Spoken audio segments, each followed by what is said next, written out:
रावण जैसे लोग बने तो ये धरती रसातल में नहीं गई,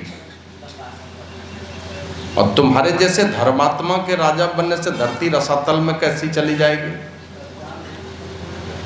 तो कहा कि गुरुदेव, धरती माता को पता था कि हिरण्यकश्यपु राक्षस है, धरती माता को यह भी पता था कि हिरण्याक्ष भी राक्षस है, और रावण के भी विषय में पता है धरती माता को कि ये राक्षस है, इसलिए उन्होंने बर्दाश्त कर लिया। उनको पता है कि ये लोग दुराचारी लोग हैं।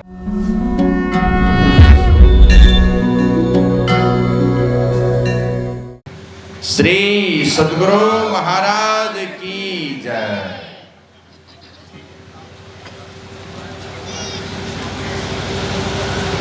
अपनी बातों की शुरुआत मैं यहां से करता हूं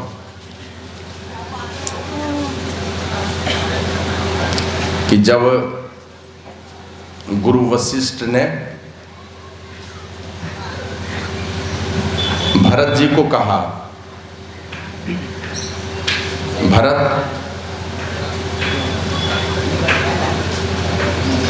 अब राम जी की इच्छा के मुताबिक तुमको अयोध्या का राजा बनना चाहिए। तो भरत जी ने कहा मैं नहीं बनूंगा। कहा क्यों? कहा अगर मैं राजा बन गया अयोध्या का, ये धरती रसातल में चली जाएगी। तो गुरु वशिष्ठ कहते हैं हिरण्यकश्यपु के राजा बनने से धरती रसातल में तो नहीं गई। जब हिरण्याक्ष राजा बने थे उस समय भी धरती रसातल में नहीं गई। रावण जैसे लोग बने तो ये धरती रसातल में नहीं गई, और तुम्हारे जैसे धर्मात्मा के राजा बनने से धरती रसातल में कैसी चली जाएगी। तो कहा कि गुरुदेव, धरती माता को पता था कि हिरण्यकश्यपु राक्षस है, धरती माता को यह भी पता था कि हिरण्याक्ष भी राक्षस है, और रावण के भी विषय में पता है धरती माता को कि ये राक्षस है, इसलिए उन्होंने बर्दाश्त कर लिया। उनको पता है कि ये लोग दुराचारी लोग हैं, तो ये राक्षस लोग करते थे, और मैं हूं राम का भाई, राम का भाई भी वही काम करने लगेगा तब तो ये धरती रसातल में जाएगी ही जाएगी। जो काम राक्षसों ने किया वही काम मैं भी करूं, तो उसी प्रकार नीची जोनी में जो पड़े हैं कर नहीं पाते हैं। हम लोग जब अपने पूर्वजों को निहारते हैं तो हम लोगों को सिखाया पुरोहितों ने और हमारे पूर्वजों ने। कोई पूछे तुम्हारा गोत्र क्या, क्या गोत्र, तो यही सिखा, नहीं कोई गोत्र तो, नहीं कोई गोत्र तो काश्यप गोत्र। पर झट से लोग बोलते नहीं जानते, झट से बोलते हैं काश्यप गोत्र, माना हम लोग काश्यप मुनि के वंशज हैं। अब काश्यप मुनि वो ब्रह्मज्ञानी महापुरुष, उस खानदान में हम लोग जन्मे, और हम लोग यहाँ आके तेली सूड़ी कोयरी कुम्हार यही सब बन गए। वो रह गए ब्रह्मज्ञानी महापुरुष, और उसी खानदान में पैदा होकर के हम लोग कहाँ से बैकवर्ड क्लास में चले आए। अपने मूल पहचान को हम लोग खो दिए।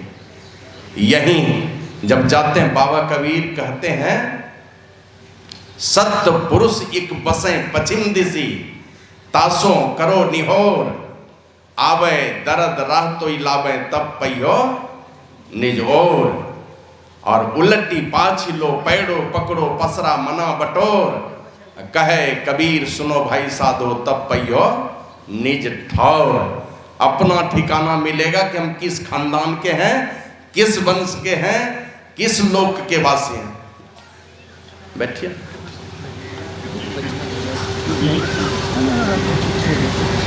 आगे बढ़ जाए, उस तरफ से बैठ लीजिए।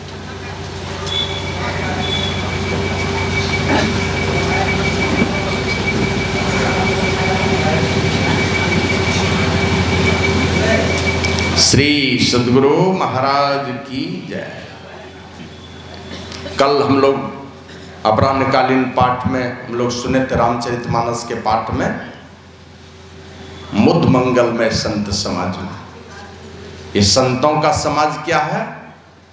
आनंद और कल्याण से युक्त है, जहाँ निराशा की कोई जगह नहीं, दुख का लेस नहीं, और जो जग जंगम तीर्थ राजू, ये चलता फिरता तीर्थराज, कल इसकी चर्चा सुने थे। और सब ही सुलभ, सब दिन सब देशा, सेवत सादर समन कलेसा, सारे क्लेशों का समन होता है। तो आइए इसी बातों की चर्चा को हम लोग फिर आज प्रातःकालीन सत्संग में हम लोग आगे बढ़ाते हैं। अभी हम लोग सुन रहे थे महोपनिषद का पाठ प्रातःकालीन सत्संग में, फिर तुलसीदास जी महाराज की वाणी को सुना, बाबा कबीर की वाणी को सुना, परमाराध्य श्री सद्गुरु महाराज की वाणी, और अंत में बाबा साहिब स्वामी जी महाराज के भजन को हम लोगों ने सुना है। महोपनिषद के पाठ में आया 4 तरह के भार के विषय में। सबसे पहला भार शास्त्र भार है। किसके लिए? अविवेकी के लिए। भारो अविवेकी न शास्त्रम। ये शास्त्र क्या है? जैसे हम लोग कहीं बाजार में जाते हैं, कोई खिलौना लेकर के आते हैं, इलेक्ट्रॉनिक खिलौना आजकल चलता है, खिलौना लेकर के आते हैं, और खिलौना लेकर के आते हैं तो कंपनी वाले उसके साथ में उसका एक मैनुअल बुक भी देता है ना। ऐसे हम लोग जो खिलौना पहले गुड़बा गुड़िया लेके आते थे, वो वाला खिलौना अभी चलता है लेकिन कम है। इलेक्ट्रॉनिक खिलौना सब बाजार में बढ़िया बढ़िया मौजूद है। तो कोई खिलौना लेकर के आते हैं, उसके साथ में एक मैनुअल बुक देता है, तो उस खिलौना को आप कैसे चला सकेंगे, कैसे ऑपरेट करेंगे, उस मैनुअल बुक में लिखा रहता है। तो इन शास्त्रों में भी हम मानवों को जीने का, ये कैसे ऑपरेट होगा, हमारा जीवन कैसे माने अच्छे रास्ते पर चलेगा, इस मैनुअल बुक है वो सारे शास्त्र जो हैं। तो उसमें आया, वो कहता है कि अविवेकी के लिए शास्त्र भार है। ये जो मैनुअल बुक है ना, उसके लिए भार है, भार। ये अरे किसी अनपढ़ आदमी को दे दीजिएगा वो मैनुअल बुक, अभी चला ही नहीं सकेगा। अभी देखते हैं ना, ये मोबाइल है ना, छोटा छोटा बच्चा इतना चीज जानता है, हम लोगों का दिमाग नहीं काम करता। 1-2 चीज, 2-4 ऐप को हम लोग इधर उधर देखते हैं, सुनते हैं कुछ, बाकी 90% बेकार ही पड़ा हुआ है हम लोगों के मोबाइल में, तो पता नहीं है। उसी प्रकार महोपनिषद के ऋषि कहते हैं ये सारे शास्त्र मैनुअल बुक हैं, हमें जीने का रास्ता सिखाने वाला हमारा संविधान है ये, इसी संविधान से हम चलते हैं। लेकिन ये संविधान उसके लिए किसी काम का नहीं, उसके लिए कोई काम का नहीं। अर्थात ये सारे शास्त्र भार हैं उनके लिए जो अविवेकी है। अविवेकी का मतलब सीधा सीधी लोग यही समझते हैं जिसको बुद्धि नहीं है। नहीं, बुद्धि तो सबके पास है। हमारे माता पिता दादा दादी पढ़े लिखे नहीं थे, लेकिन कुछ ऐसा ज्ञान दे करके गए हैं ना, वो शायद हमको लगता है कि अभी के पढ़े लिखों के पास भी वो ज्ञान होगा कि नहीं होगा जो हमारे अनपढ़ माता पिता दे करके गए। और जो कुछ बतलाते थे वो सारी विज्ञान सम्मत बातें थी, भले विज्ञान से वो साबित नहीं कर सकती। तो उसी प्रकार का ये सारे शास्त्र जिस प्रकार क्या कहते हैं झूठे हैं, उसके लिए भार हैं जो अविवेकी है। अविवेकी कौन? जिसके पास पाप और पुण्य का निर्णय नहीं है। काम कर रहे हैं, पता नहीं है कि इसका परिणाम कैसा हुआ, कार्य का विभाजन नहीं कर पाते हैं, कौन पाप है कौन पुण्य है ना, कौन अच्छा है और कौन बुरा है, क्या खाद्य है क्या अखाद्य है, क्या खाना चाहिए क्या नहीं खाना चाहिए, कहाँ बैठना चाहिए कहाँ नहीं बैठना चाहिए, कौन सा कर्म करना चाहिए कौन सा कर्म नहीं करना चाहिए, किस कर्म का फल दुखदाई होगा किस कर्म का फल सुखदाई होगा। और अंत में ये भी पता नहीं है कि संसार में आए हैं ये शरीर, और शरीर के अंदर में रहने वाला जो तत्व है हमारे अंदर में वो है परमात्मा का अभिन्न अंश। वो अभिन्न अंश और ये जो शरीर है क्या दोनों एक ही है? तो नहीं नहीं, जो दोनों को एक मान बैठा है, इस शरीर को ही मैं मान बैठा है, का ऐसा मानने वालों के लिए सारे शास्त्र भार हैं, भार। माने वो बुद्धि जिसके द्वारा हम पाप और पुण्य का निर्णय कर सकें, कर्तव्य और अकर्तव्य का निर्णय कर सकें, और शरीर और शरीरी को पृथक पृथक करके हम देख सकें, जिस बुद्धि के द्वारा, उसी बुद्धि को विवेक कहा जाता है। जिस बुद्धि के द्वारा ये निर्णय हो जाए कि ये शरीर है और शरीर में रहने वाली जो आत्मा ये कोई और है, ये ज्ञान जिस बुद्धि के द्वारा निर्णय हो जाए, इसी बुद्धि को विवेक कहा जाता है। और ये बुद्धि जिसके पास नहीं है, तो सारे शास्त्र उसके लिए भार है। हम लोग देखिए इस संसार में हैं, चलना फिरना उठना बैठना। बाबा कबीर तो कहते हैं, सुन मेरे साजन सुन मेरे मीता, या जीवन में क्या क्या कीता, सिर पाहन का बोझा लीता। आए थे किस लिए, ये मनुष्य शरीर किस लिए दिया?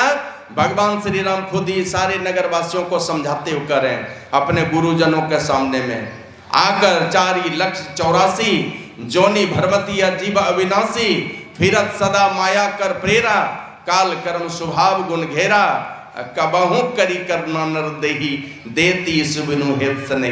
कभी कभी अहेतु की कृपा करने वाले परमात्मा ये मनुष्य का शरीर दे देते हैं। 84 लाख योनियों में भटकता रहता है जीव परमात्मा से बिछुड़ करके, और ये 84 लाख योनियों में दैहिक दैविक भौतिक तापों से दग्ध होता रहता है, परेशानी झेलता रहता है। इसी बीच में कभी कभी अहेतु की कृपा करने वाले परमात्मा इस मनुष्य शरीर में ला करके रख देते।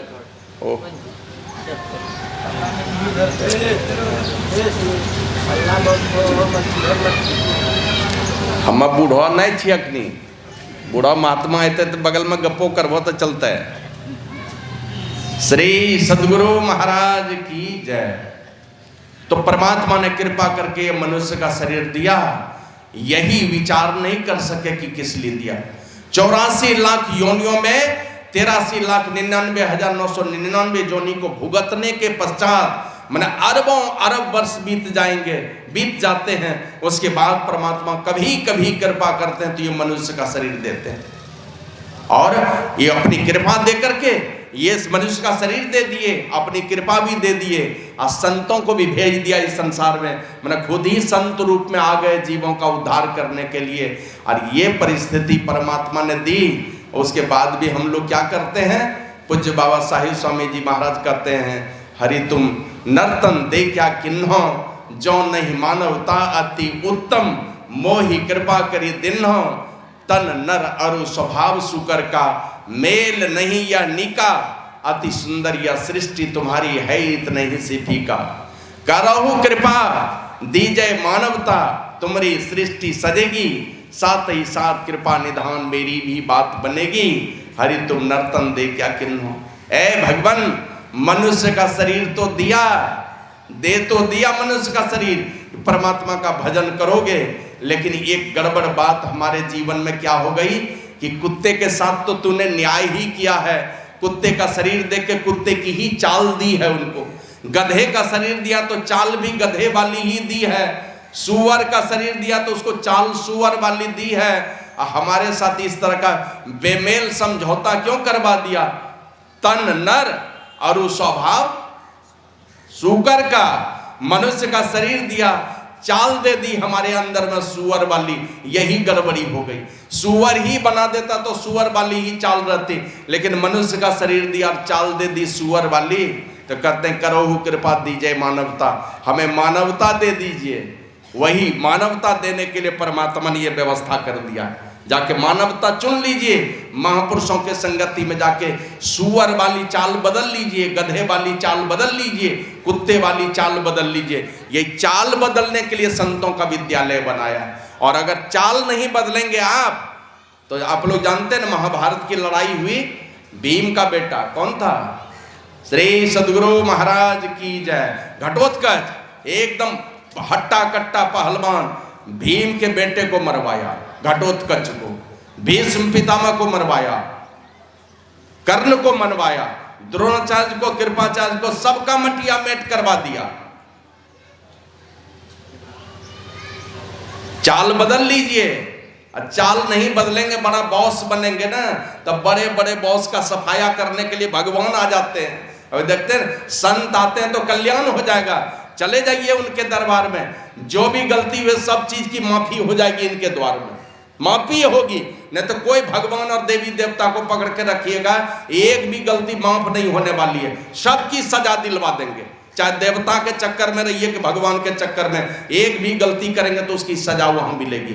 और साधु संत के दरबार में आएंगे, जो की हुई गलती है ना उसको भोगने की सामर्थ्य आपके अंदर में पैदा कर देंगे, और सारे पाप का जो फल आपको भोगना पड़ेगा सब भोग करके आप सफाया कर देंगे। ये सामर्थ्य उनके चरणों में मिलने वाला है। इसलिए ये चाल बदलने की जगह है, और चाल नहीं बदलेंगे तो परमात्मा देख लेंगे ये मनुष्य का शरीर हमने दिया, ये चाल नहीं बदलना चाहता तो भगवान आपका शरीर बदल देगा। चल तब उधर ही, यहां मौज करने में थोड़ी कमी हो जाती है ना, ज्यादा मांस नहीं खा सकते तो चलो सुअर क्या कहता है, कुत्ते के शरीर में भेज देता हूं, बाघ के भालू के शरीर में भेज देता हूं, मौज करते रहना। नहीं तो उससे भी ज्यादा मौज है, गिद्ध के शरीर में भेज देगा, बिना नमक मसाला का ही खाते रहिएगा, सड़ा पचा सब्जी। चाल बदल लीजिए इसमें आकर के। तो यही चाल बदलने के लिए हमको परमात्मा ने मनुष्य का शरीर दिया, और चाल बदल करके इनसे जुक्ति सीख करके उसी परमपिता परमात्मा में मिलकर एक कम एक हो जाए। लेकिन परमात्मा ने क्या कर रखा है, कहा गिरि पर्वत की माछरी भव सागर में आया हो। गिरि पर्वत परमात्मा को कहते हैं, और उस परमात्मा से ये जीवात्मा रूपी मछली इस संसार में आ गई। कहे कबीर धर्मदास से जम बंसी लगाया, जम यहाँ पर बंसी लगा करके रखा है परमात्मा रूपी शिखर से, गिरि पर्वत से ये जीवात्मा रूपी मछली इस संसार में आई, और जमराज यहाँ पर बंसी लगा करके रखा है। अब बंसी में फंस जाए ये जीवात्मा रूपी मछली, उसमें बढ़िया बढ़िया चेहरा दे रखा है। कौन कौन सा चेहरा है? संत चरणदास जी महाराज की वाणी माया, पांचों चोर सदा मग रोकर, है ना, बस जिससे हमारा भक्ति का रास्ता रुक जाए, उधर हमारा कदम बढ़े नहीं, वही सब चेहरा दे रखा है। मछली को फंसाने के लिए क्या देता है चेहरा?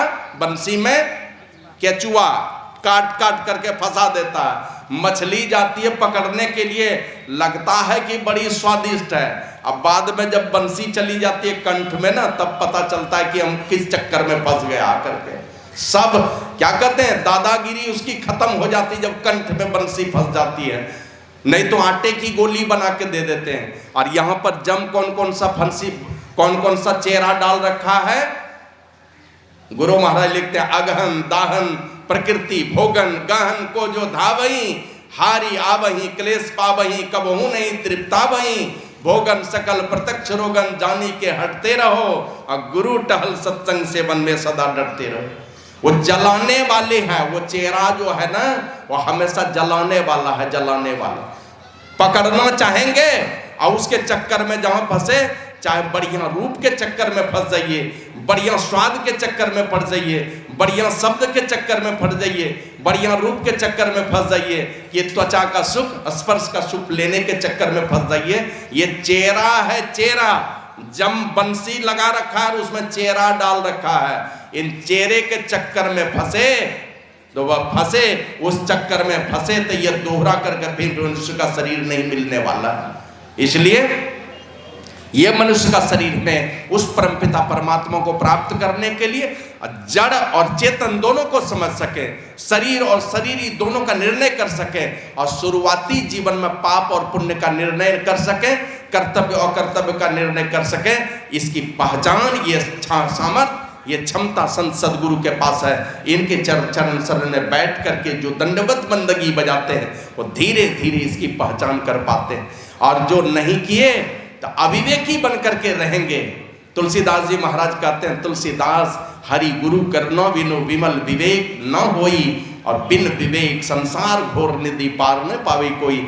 जब तक वो विवेक पैदा नहीं होगा, निर्मल विवेक आपके अंदर में नहीं आएंगे, कर्तव्य और कर्तव्य का बोध नहीं होगा, अब फुटा करके जब तक जड़ और चेतन को हम देख नहीं लेंगे, शरीर और शरीरी दोनों को अलग अलग करके जब तक नहीं देख लेंगे, जब तक नहीं देख लेते हैं इनको, तब तक हमारा क्या कहते हैं, संसार सागर से आप पार नहीं हो सकते।